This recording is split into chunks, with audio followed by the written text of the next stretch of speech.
刚接过手的新鲜猪红，正是魏宜才的镇店食材。8年来，夫妻俩就凭着一碗猪红汤，收买了一大批食客的胃。要制作一口让食客回味的猪红汤，绝对是一个技术活。过滤、调制盐水、混合、快速搅拌、凝固、切件儿、烹煮，每个环节都需要精准的技术和时间支撑。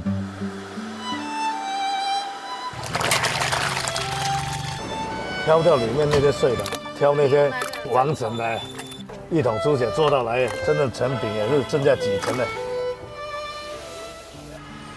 哦，老婆，我来调酒。哦，每個個倒鹽倒奶，要個水聲，放羹下。哦，我調酒。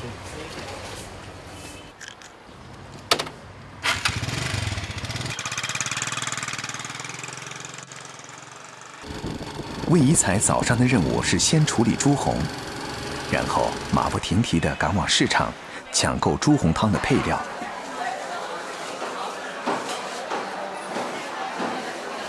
绑青呢，主要要看这个肉的鲜亮度。它这样就是那个新鲜健康的猪，早上刚杀的，而且呢，这些它带的那个瘦肉比较少。这样呢，吃起来的口感跟就比较好一点。那猪肝呢，健康的猪的猪肝吃起来是很好吃的。这个猪肝是属于健康的那一种，它的表面很光滑，而且那个颜色啊，带有没有那么红的是，而且呢，它不会深一点一点，反过来呢，它也是很漂亮的，不会说是深红色哎。这个肝就很健康了。福门检查到很好。怎么会？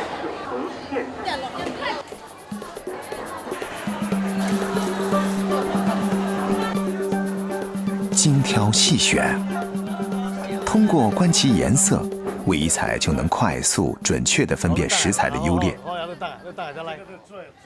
装好了肉，魏宜才一刻也不愿意在市场里停留。他要立刻赶回店里，用最短的时间把新鲜配料切好。切肉也考验刀工，顺着猪肉的纹理，快刀薄片，切出来的猪肉肌理通透，能够保证下锅时火候的把控和烹饪出的口感。切好的配料放入冰柜保鲜。完成了配料的准备工序，魏宜才用了不到10分钟的时间，就出现在了附近的菜地里。呢才升啦，才升。而家好食，好像冇人做，人賣5雞，我就賣1粒，我就比人加1雞。嗰又得上好，而家冇冇藥，噶好注意清潔上，整呢細樣還是清潔上。做真煮嘅菜多咗，知道生來好。冇冇藥噶落扣啊！呢個主要單係菜無落嘅，佢無落嗰農藥。冇山落啊，土雜杯。土雜杯啦，是啊，因為鋪頭係冇用到隻菜嘅。鋪頭食話這套菜就紅窗就條，但就整得腳雜牛跟出上好啊，當腳個。好。魏宜才手上拿着的植物叫珍珠花菜，这种潮汕特有的蔬菜是猪红汤的最佳搭配。而为了保证菜的新鲜安全，魏宜才每天都会亲自来到菜地里，直接跟菜农购买。老婆，菜來哦，落菜先切掉嘅。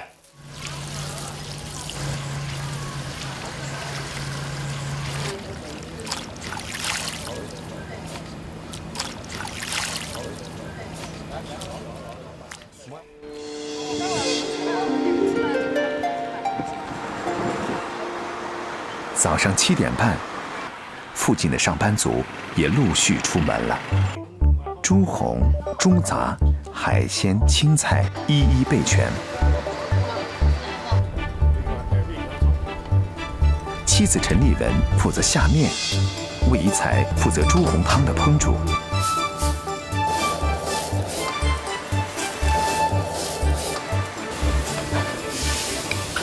我们上班的时候，拢有来做十碗倒月汤或者是打米。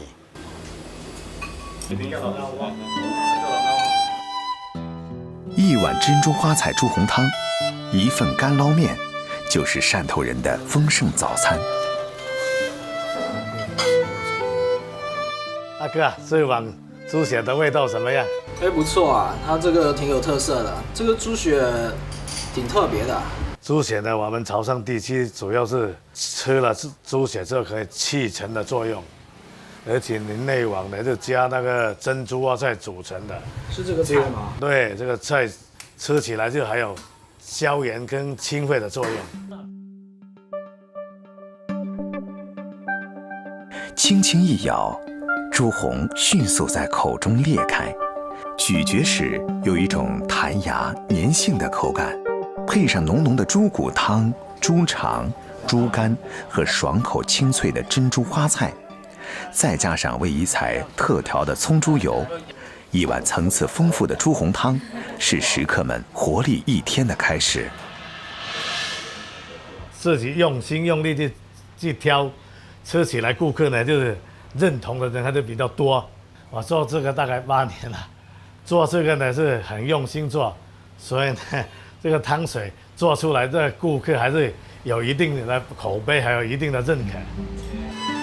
原本从事装饰材料生意的魏宜彩，因为改不了吃货的特征，但又苦于找不到满意的猪红汤，所以决定自己动手，这才有了今天的这家小店。因为汕头的早餐呢，猪血呢，很多人在做。但是做的都不那么精细，我就看到它还有提高的空间，也从小自己很喜欢吃猪血，所以才有这个机会遇到一个老先生教我这个手艺，后来才喜欢上这一行哎。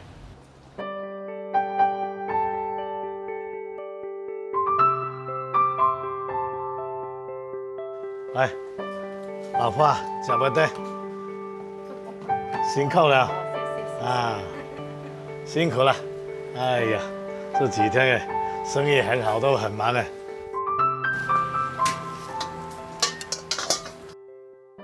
热爱是最好的老师，魏宜彩的大跨度转变，纯粹是因为好这口。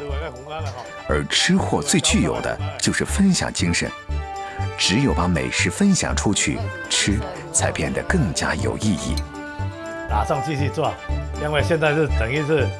做了很开心哎，顾客吃到我的东西，对我有一种认可，顾客的认同感是我最大的动力，所以我还是继续会坚持，保证保量哎，就是保证给顾客吃到最新鲜、健康的食品哎。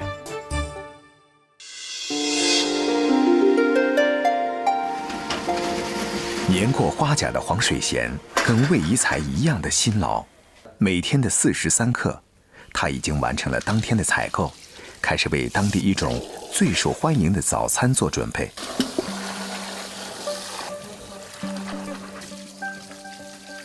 我哋自己翻爐就翻轉門，自己一個人喺度煲滾水、煲眉豆、煮豉油、切豬肉，整好豬肉就打漿。自小店1987年开业的第一天起，黄水贤对早餐的原材料就有了最为苛刻的要求。呢個係腩角，不過你釀豆腐好，做腸粉好係一流嘅。豬肉佬都鬧我㗎，你嘅豬肉就特別會夠架勢嘅做粉。我話我就係為啲豬肉，一個豬係冇幾多嚿嘅，一個豬腩係一邊一嚿就係嘅。我去到佢就磨利刀俾我自己搞㗎啦。除了食材选购的較勁，黃水賢對早餐醬料的調製也到了瘋狂的程度。煮滾佢高溫燒到，就放心食啦。豉油咧係好鹹，就俾啲白糖調一調，食到又唔揀好嘅，食落又感覺好細。煮醬、切肉、攪拌、切粒、翻炒，一環扣一環，由不得黃水賢有半秒鐘的鬆懈。這種既孤獨又忙碌的場景，在狹窄的廚房裡演繹了整整30年。而出品的就是一口既美味又饱肚的早餐——永汉肠粉。都咪好白啫。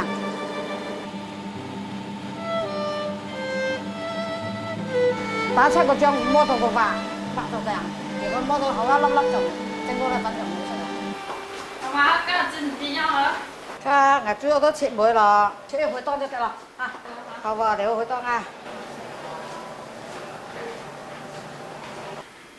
我捱咗5點鐘咯，開到6點之前我開後，因為一啲買菜啊同埋學生都早啲。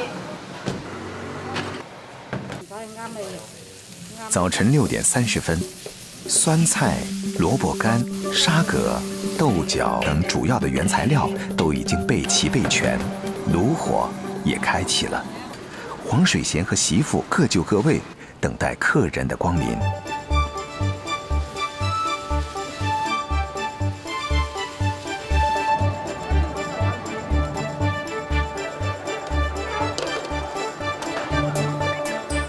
我之前一間鹽可以依條聽住呢條酸菜，呢條雞湯我2條，然後我2條雞湯可以轉入。好。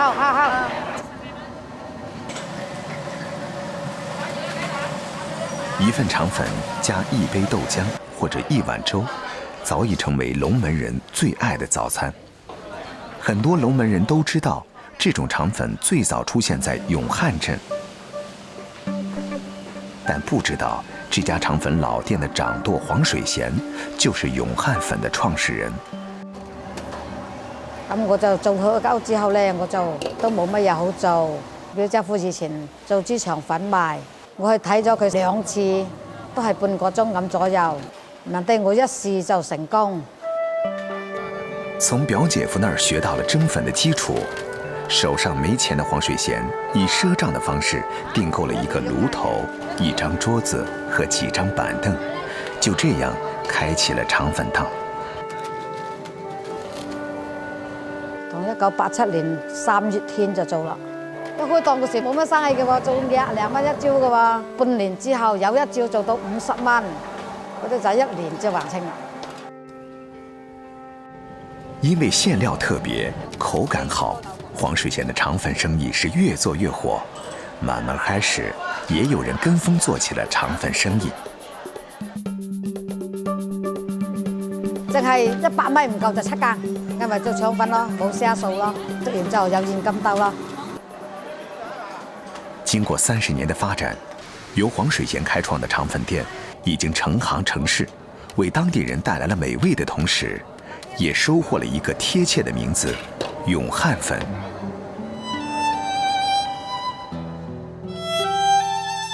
永汉肠粉的长相和广式的布拉肠相似，但比布拉肠的皮儿薄得多。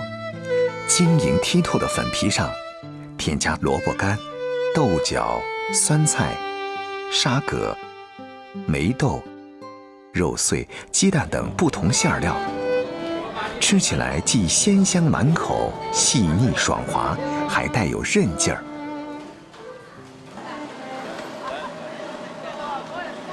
早上9点，黄水贤的肠粉店已经座无虚席。多年来的用心经营，除了得到本地人认可以外，还吸引了不少外地人的青睐。做開心嗰啲人咯，一落車落，阿姨我又嚟啦咁。阿姨你嘅粉真係好食啊，食完又想食啊咁啊。蚊啊一個，做腸粉做30年啦，一日都未走到嘅，日日都企個位㗎。呢啲人換過幾次，一個前箱兩碗同人2碗。倒浆、摇盘、入炉、加料，婆媳俩合作无间。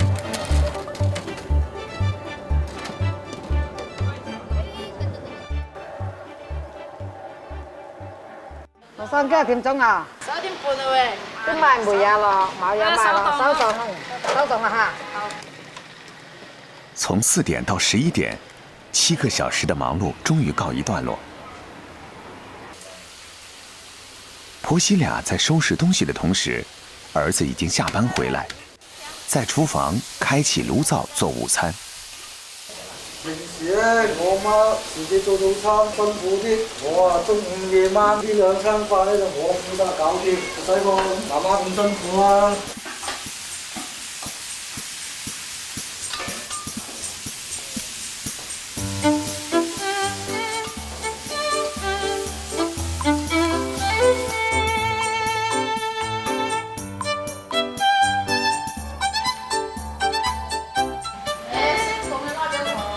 剛才話廿息日，光做，你中意啊？哦，我中意雙蟹料就係料，唔知雙蟹料我就光做。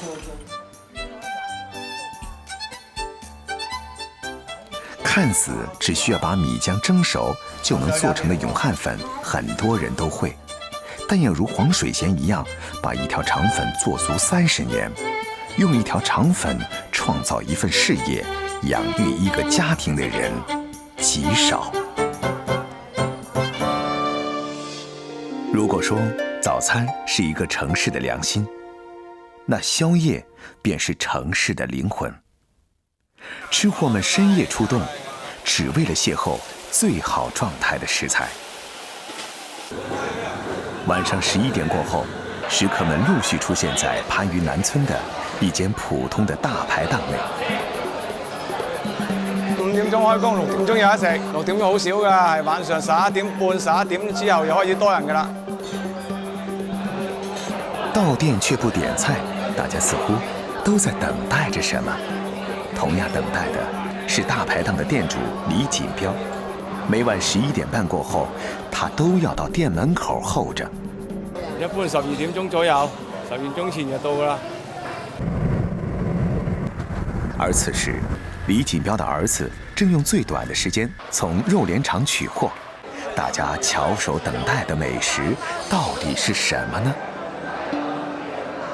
因為肉聯廠呢度即係佢要11點半先可以劏豬嘅，呢個時候嘅豬就係最新鮮嘅。11點45分，李錦標的兒子準時回來，等候許久的食客終於按捺不住了。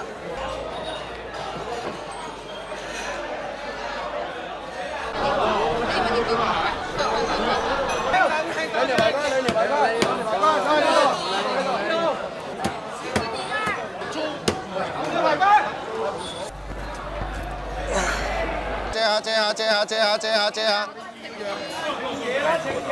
度。來，兩條排骨，快好快，嚟呢度。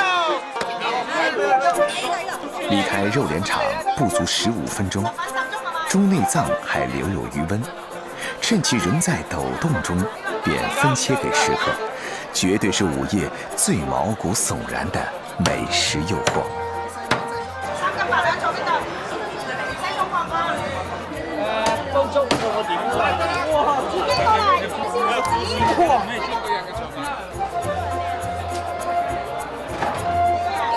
兩個產品2個人租1個張係咪？3斤。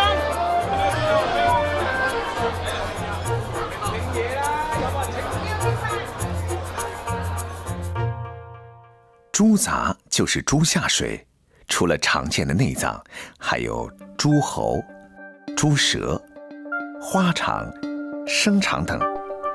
把家常的豬雜做成15年長盛不衰的生意，自有絕活。以前做劏豬我哋劏豬叫做內行啊嘛。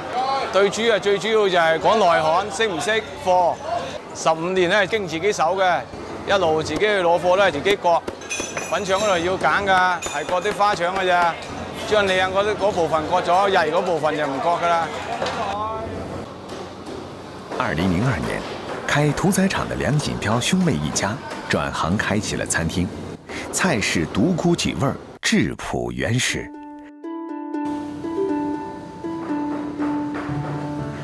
每桌必點的豬雜粥，粥底也頗為講究，選用粘性較高的東北大米，提前熬製超過3個小時，直至米粒開花，富有油脂。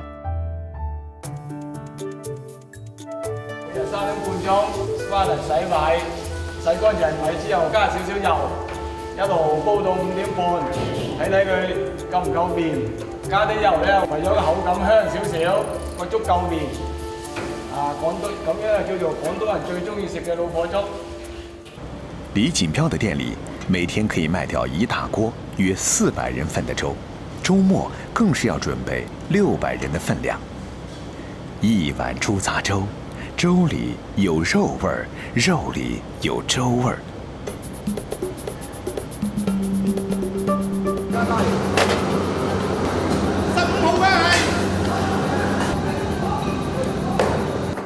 除了猪杂，当然还有一些市面难寻的货色。一头猪只有8两的猪脸肉是制作肠粉的最好馅料。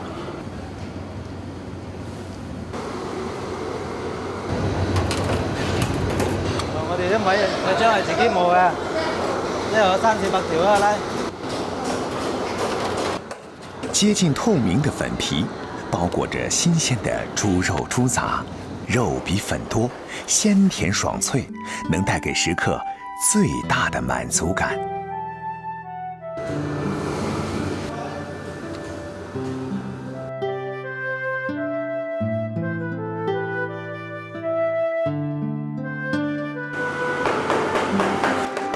这间只卖猪杂的店，所有的出品都离不开猪。椒盐排骨、铁板猪杂，猪杂过水去除血腥味儿。炒的过程可以用秒来计算时间。猛火爆炒30秒后，放在烧热的铁板上，利用铁板的温度继续加热。猪杂不散碎，熟得恰到好处。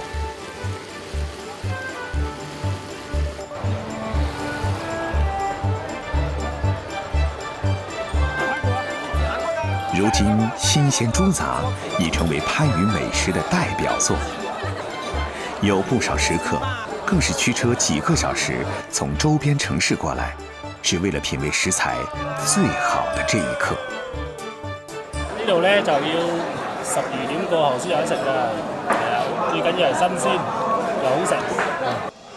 廣東人素有吃宵夜的習慣，除了吃，還重在和誰吃。大家聚在一起促膝談天，順便滿足口腹之欲，不僅是對美味的追求，更是情感的聯繫。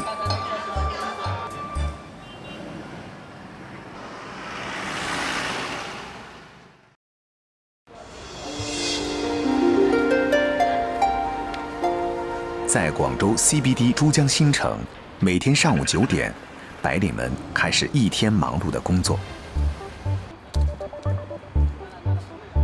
在這些高樓大廈旁，一群外賣行業的送餐員也準時上崗。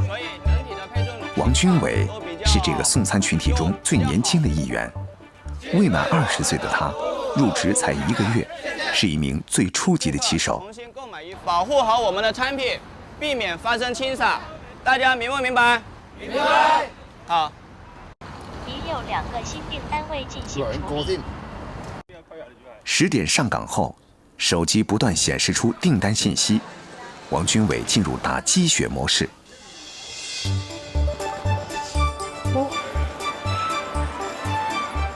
2016年，中國網上外賣用戶規模達到1.5億，廣州市有近萬人從事送餐服務。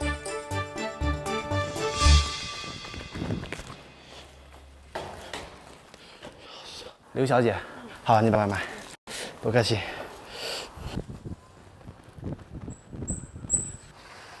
開始的時候像新手一樣，也就跑5-6單嘛，畢竟路也不熟悉。後來越跑越多。對，好，外賣。好，不客氣。王軍偉的送餐範圍在廣州中軸線花城匯附近，周圍寫字樓林立，大部分公司並沒有配套餐飲設施。高壓工作下，白領們的午休時間最多只有1個半小時。為了壓縮時間多休息，叫外賣成了許多上班族的首選。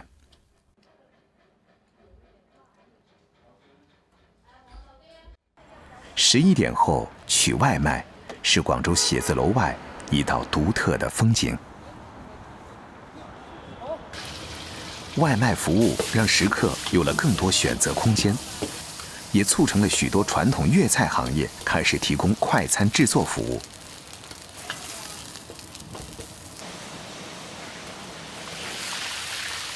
荤素搭配的快餐，即点即炒的粉面高居点餐榜首，最受食客追捧。其中以提前制好的烧腊饭最为节约时间，成为上班族的首选。写字楼附近常可以见到烧腊店。广东人爱吃叉烧，秘制酱料腌制的猪肉经过慢火烤制，肉质软嫩多汁。更为简单的当豉油鸡莫属，将三黄鸡在豉汁中煮上20分钟便可捞出。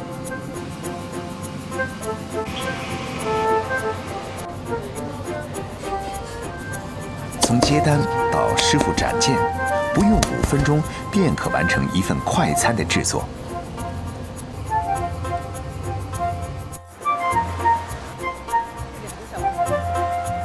同样受青睐的还有广州传统的西关美食蒸肠粉、艇仔粥，多种食材搭配组成。午餐，一日3餐中最重要的一餐，是一天中体力和脑力承上启下的补充，不仅要吃饱，也要吃好。啊，对，好的，外卖，好，午餐1块啊。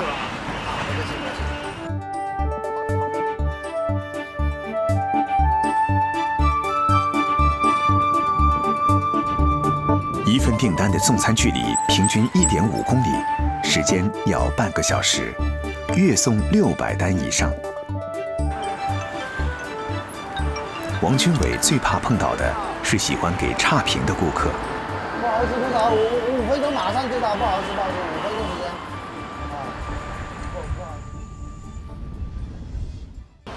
有一些顾客比较着急嘛，我这刚下单也没多久，打电话来催一下。一个差评可能导致我们这个月扣一点工资。哦，好的，好，不客气。我嚟食個飯。手撕雞拼燒鴨。赶场为别人送餐，王军伟自己的午餐，往往要等到2、3点之后才能解决。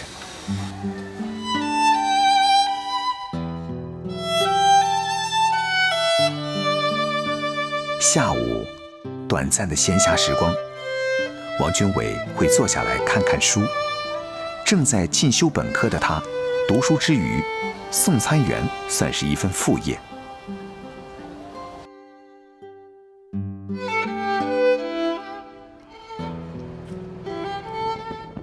因为我个人比较喜欢那种自由的工作。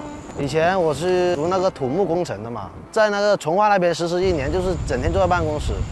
感觉不太喜欢了。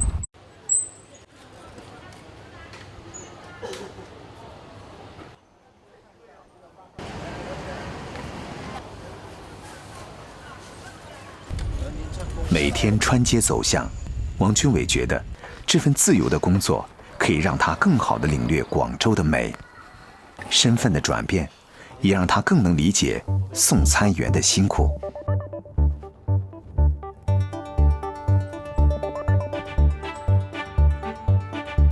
有时送的很慢，我也想吐槽几句的嘛。现在做这行才知道，哇，这么辛苦。所以以后我点外卖会体谅一下这些骑士。Hello， 队长。哎，怎么样今天？累死人了，真是不想吐槽啊。单量太多了。单量多的话一定要注意安全啊。晚上过来一起吃饭。好，行。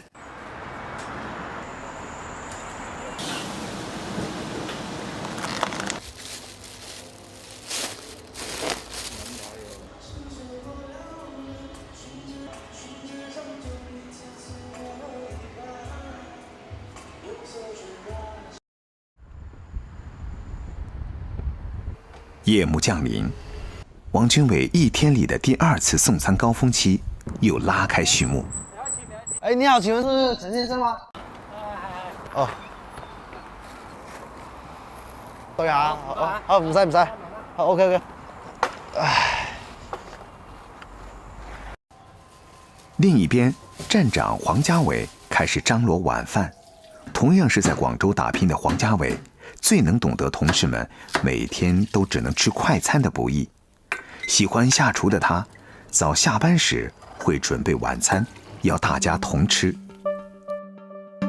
比较空闲的时候就会做饭，但是也不是经常，有时候比较忙的话也没有时间煮。今天给他们做一个梅州特色的酿豆腐。忙碌的工作，做饭以食材简单易清洗，又兼顾营养为基准。玉米萝卜猪骨汤、清蒸鲈鱼、青椒炒肉片，还有最能体现家乡味的酿豆腐，都是黄家伟的拿手菜。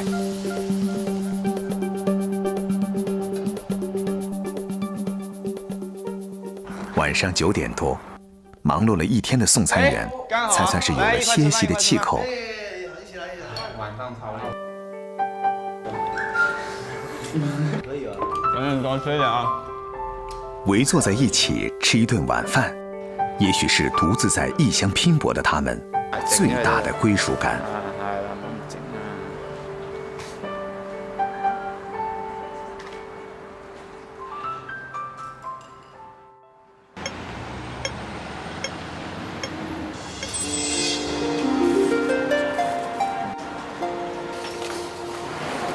我哋北河飯店咧，個師傅每日就4點鐘翻工啦，5點零鐘咧就保持日日都有嘢食，因為呢度好多老人家，日日都朝頭早就嚟飲茶嘅。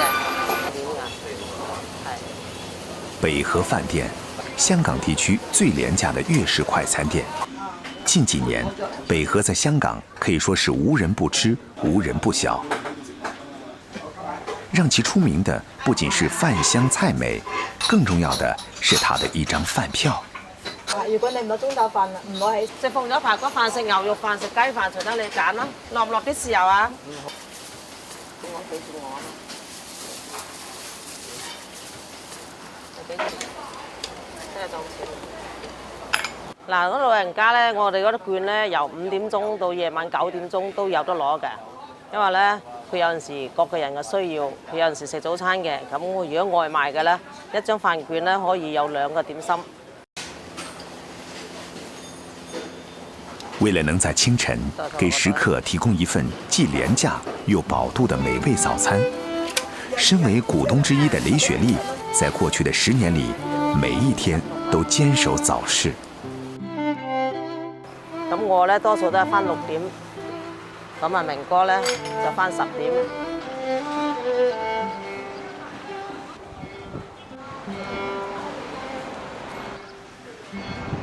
比起广州人的一盅2件，因为生活节奏的差异，同属粤语体系的香港人更钟爱于简单快捷的茶餐厅。通常一杯奶茶、一份煎蛋或者一碗面，就是他们的早餐。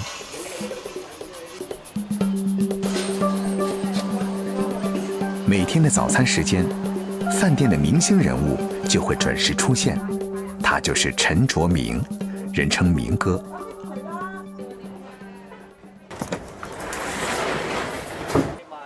明哥出生在广东番禺，年幼丧父，家境贫寒。1979年偷渡到香港，1983年来到深水埗北河饭店当粤菜厨师。就喺83年開始嚟呢度打工咯，啲老細移民咧，咁我哋幾個伙計一人夾啲錢嚟就頂咗嚟做啦。凭借勤奋务实的个性，明哥慢慢在深水埗开辟了属于自己的事业，从一家餐厅发展到2家连锁，直到2001年经济危机爆发，明哥的生意一落千丈。大約係00年嗰段時間啦。就嗰年就蝕咗20幾萬。咁最後就揾一個股東翻嚟合作。經濟衰啲嗰時就工人都冇工開，咁直至到嗰段時間開始就研究咗廉價嘅快餐啦。北河饭店從中檔餐廳轉為廉價快餐，吸引了很多因經濟危機陷入低谷的民眾。北河燒臘的生意也慢慢好轉。咁我哋唔要求賺錢㗎，目標就係自負盈虧啫嘛。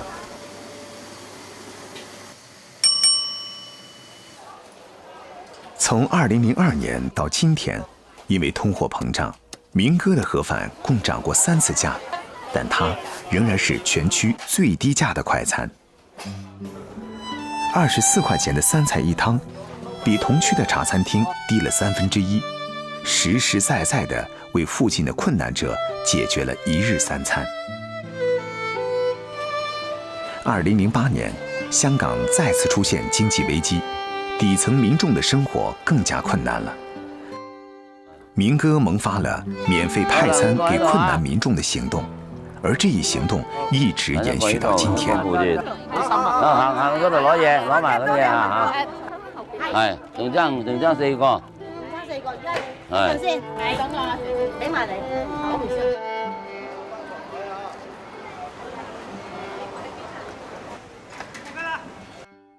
就排骨粒50斤，雞粉1箱，大黃2，好啦嚇，拜。一杯奶茶是明哥一天的開始，接着，明哥要到供貨商處親自挑選食材。雖然便宜，可他從來沒有放棄對食材的要求，廉價飯也要講究水準。有時要睇下佢啲貨有冇對版先得，咁啊要嗰翼要幾大隻嘅，佢整啲細隻嗰啲嚟就唔啱用咯，變咗嚇。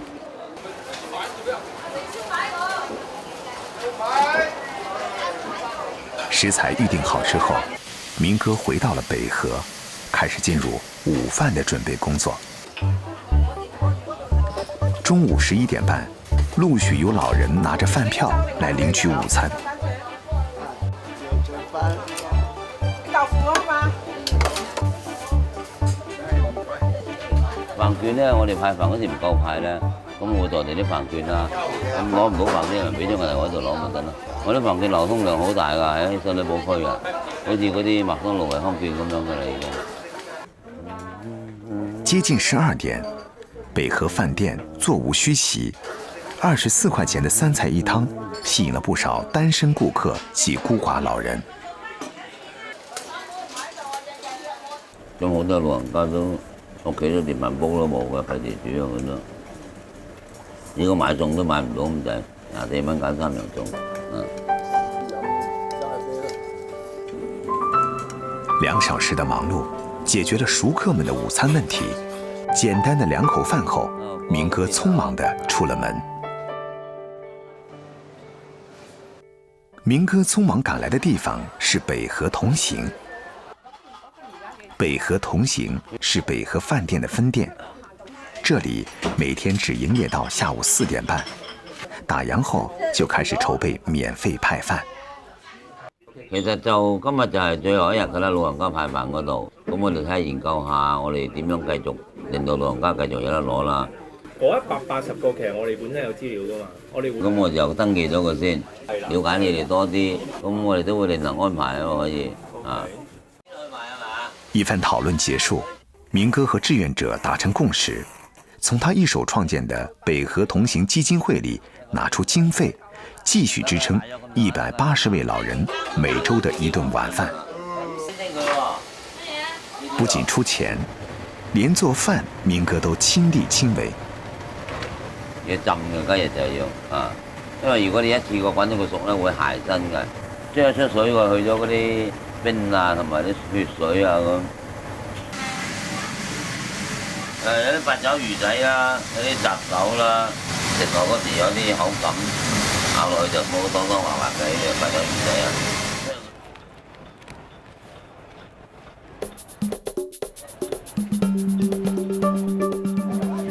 下午5點不到，北河同行的門口已經排起了長龍。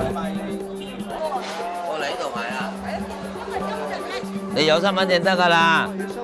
啊。要有長者卡啊。志願者在忙碌地打飯、分菜、包裝，門口負責登記的同事也準備到位。5點半至7點，我哋會寫住㗎個卡地啊。唔該曬你，明哥，多謝曬你，多謝曬你，有。係，大家有食得最緊要。5點半，北河同行準時給老人家派飯。今天除了飯以外，每位老人還意外地收穫了一條圍巾。寒冷的冬日裡，老人家多了一份溫暖。哇，好 sweet 啊！多謝多謝。最緊要開心咯，一個人開心冇用㗎，要大家群體咁樣開心先有用㗎嘛。知足者貧亦樂啊嘛，就開開心心做人咪得咯。我們身邊的大部分人都在為一日3餐奔波，明哥也不例外。當北河飯店熬過了困境之後，明哥想的更多的是如何為貧困者解決一日3餐的問題。